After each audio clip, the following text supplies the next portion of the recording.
Hello my friends, and welcome back to the first piece of Elden Ring content that I've covered on this channel for God knows how long. Hopefully I haven't lost too many of you in the interim, and I hope you understand it's just because there hasn't really been anything for me to create content on recently, and speculation video after speculation video just feels like view farming to me, and that's not really something I agree with, and it wouldn't portray the brand and the community that I've worked so hard to create and build up. However, today is a very special exemption to this, because some new information has come out that has proved I was right nearly 5 months ago, and many people criticized me for something I said back then. So I am so happy to be able to say that Miyazaki has confirmed I was right all along, and this is big news for everyone, so you need to hear this. So, I'm sorry, but I am gonna need to enjoy this moment and really milk it. And with that, I'll come back to the big reveal shortly. But for now, let me share some more really juicy information that has recently come to light. So, kicking off this video, let's talk about what Miyazaki had to say on the enemy's strength in the DLC and how difficulty will be balanced. He has confirmed that the difficulty of the DLC is going to be equivalent to the level of the second half of the main game. So basically from the Forbidden Lands onwards. And your character should be able to handle pretty much everything, because you will have had to defeat Moog, the Lord of Blood, to get there anyway, and he's a pretty tough boss. He has said the difficulty of the DLC is relatively high. However, they have also introduced a new element in the DLC which allows you to more freely choose the intensity of your challenge. The example given, if the player's character level in the main game is already very high, you can choose to turn off growth and not upgrade this new mechanic to increase the challenge of your enemies. It isn't specified precisely what this means, but like quite a few of us have been guessing, this sounds like the new mechanic will be akin to Sekiro, but also you can turn off your character growth. So I'm assuming that means this level scaling that has been talked about also is optional, whether you want your character to be scaled down for more of a challenge. And on the flip side, he has also said if you feel that the DLC is too difficult, you can continue to improve the new abilities and your character's strength. Previously, other Dark Souls installments have had 2 or even 3 DLCs. This time, why did they opt to concentrate all of the content into one DLC? The short answer is because this game is open world. To summarize, he basically said Elden Ring emphasizes exploration and the adventure of a big open world.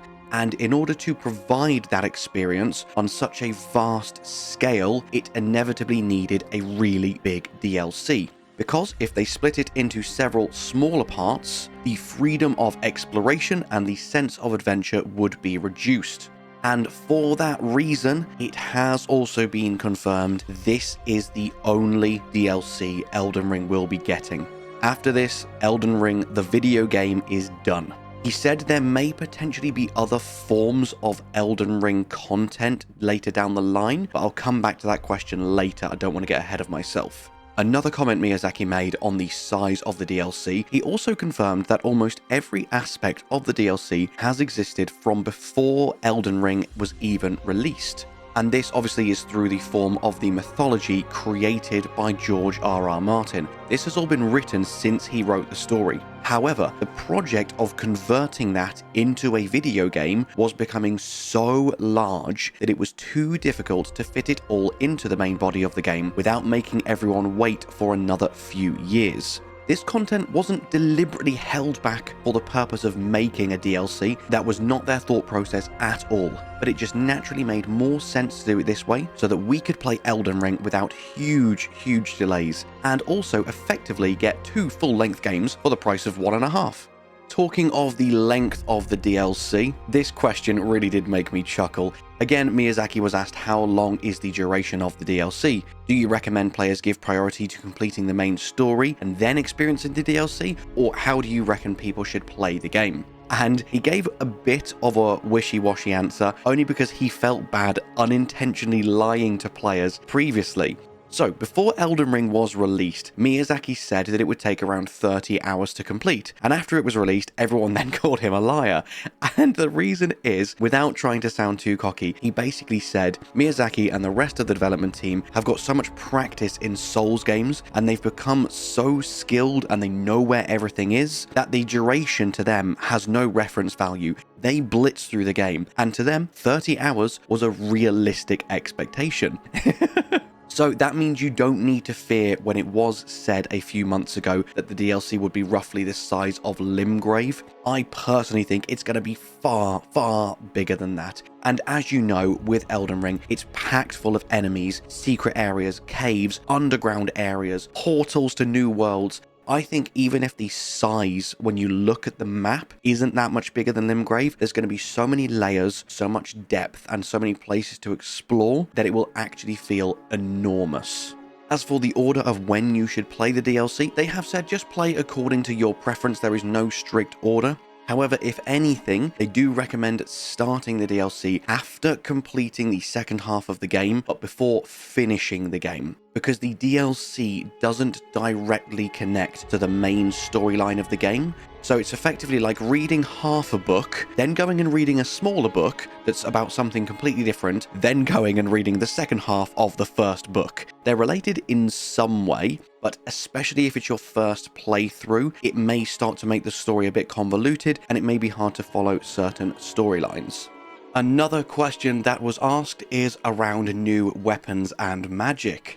And again, it has been confirmed that the DLC will add many new weapons, many new combat skills and spells. In terms of weapon types, there is 8 brand new categories that have been added, along with all of the existing categories getting extra weapons as well. And my mind is racing, trying to think what these 8 new categories could be. Do you have any thoughts in the comments?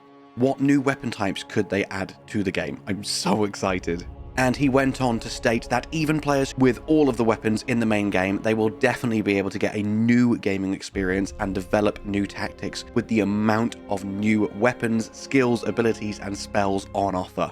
And of course, it goes without saying, but all of these new elements aren't limited to the DLC. You'll be able to bring them into the main game, so interested players can try to challenge the original bosses with all of these new skills, abilities, and weapons.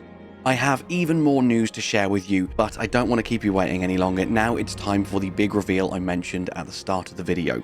In my last Elden Ring video, where I shared with you the best way that I feel you can prepare for the DLC, I said to try and complete as much side content as possible, but leave all main NPCs and bosses that you can very much alive and untouched. This is because there could be new hidden interactions and cutscenes, and I gave the example of Artorias, and more specifically the cutscene at the start of the Sif boss fight if you do the Ulasil DLC first. Now, on this vein, Miyazaki was asked, are there NPC characters that we are all familiar with who will appear in the DLC? And off the back of that, will there be any new characters in the DLC which then return to the main game? And the 2 parts of Miyazaki's response that I want to focus on in his answer to this question that confirms what I said is at least partially true. Firstly, there will be many new characters that are independent of this chapter, meaning some new characters could have ties to the main game. However small these interactions may be, I'm not saying it's going to be anything game-changing, I would never imply that. Even if it's just a 5-second cutscene, that is massive in the world of Dark Souls and Elden Ring, and we fanboys eat that shit up. And the second thing he said is, of course, some characters that we know indirectly, such as the familiar Miquella, will definitely appear throughout the story of the DLC. And I have been saying for the last 2 years, with how iconic Malenia is to Elden Ring, I think there will be some sort of interaction with Miquella in the DLC that will then lead to, at the very least, a slightly different interaction with Malenia in her boss fight. At the very most, could you imagine if we fight Miquella in the DLC, and then back in the main game, when you encounter Malenia, you now have to fight this rage, vengeance-fueled, super-powered version of Malenia, the former blade of Miquella. I shouldn't say that. I don't want to put ideas in FromSoft's heads. Please don't do that. Another question asked was, will the DLC resolve any plot concerns, or will it bring more new content worthy of discussion? And basically, yes to all is the answer. Some of the mysteries left by the main game will be answered. However, there will be a plethora of new questions to be answered, some of which will probably be left unanswered. However, he has confirmed that by the end of the DLC, we will have a much richer understanding of the worldview and the game's story. Of course, another thing that was discussed that was pretty obvious to us all, but is really nice to have clarified, there will be a ton of new enemies, and not just new individual enemies, but new groups, new powers, new forces to encounter in the Land of Shadows. And talking of the Land of Shadows, as we have seen through much of the concept art of the Shadow of the Erdtree, From Software's goal is to make players feel that the Land of Shadows and the lands between are physically separated and sealed worlds. And this Land of Shadows is a world where will is distorted and gradually collapses in around you. God knows which, that could mean a million different things, but my god does it sound cool. Miyazaki was also asked about Miquella's water lily and Trina's water lily, and the relationship between these new characters. Not much was said here, though Trina has all but been confirmed for the DLC based on Miyazaki's answer to this question. Miyazaki has confirmed that both of these characters can be regarded as different entities, but we don't want to reveal their specific relationship yet. What can be said is Trina will indeed appear in the DLC, and the relationship between these two will be further explained. Now, as we talk about the ending of Elden Ring, many people are probably wondering what is the ending of the DLC.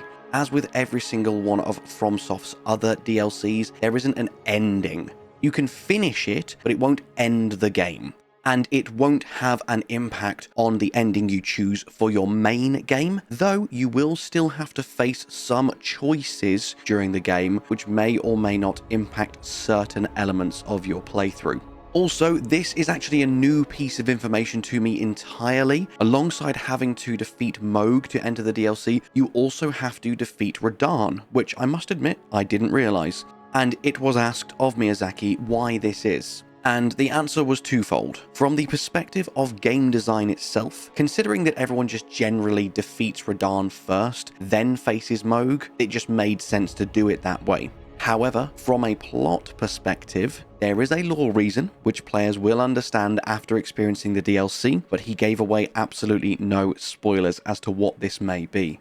And as we come toward the end of this interview, he was also asked if there is a possibility of movies or other media being created around Elden Ring. And his answer was basically, I can't say anything because of spoilers, let's move on. So, there may well be something in the works.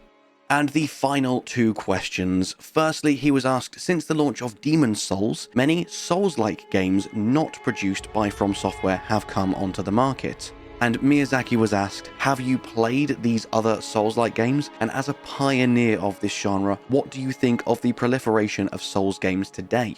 And firstly, Miyazaki said that it was the player base who coined the term Souls-like. This was never their intention, and they were very surprised and perhaps a little bit worried when players started saying that they had invented a new genre because they didn't want to seem pompous and self-righteous, worrying that other people would think they've coined the term themselves, and I think that is really sweet and really humbling.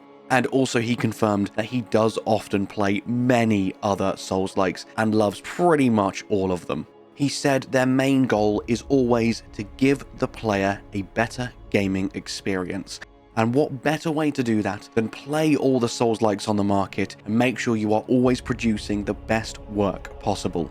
And finally, he was asked, what would you say to players looking forward to the Shadow of the Erdtree? And again, I guess primarily to keep it spoiler-free, he basically just said he is so happy how many people enjoy his games, and he wants us all to experience the DLC for ourselves, enjoy the combat, and enjoy the fun of exploration. And with that, my friends, all that's left for me to say is thank you so much for watching. I hope you have an amazing day, and I'll see you in the next one. Bye-bye.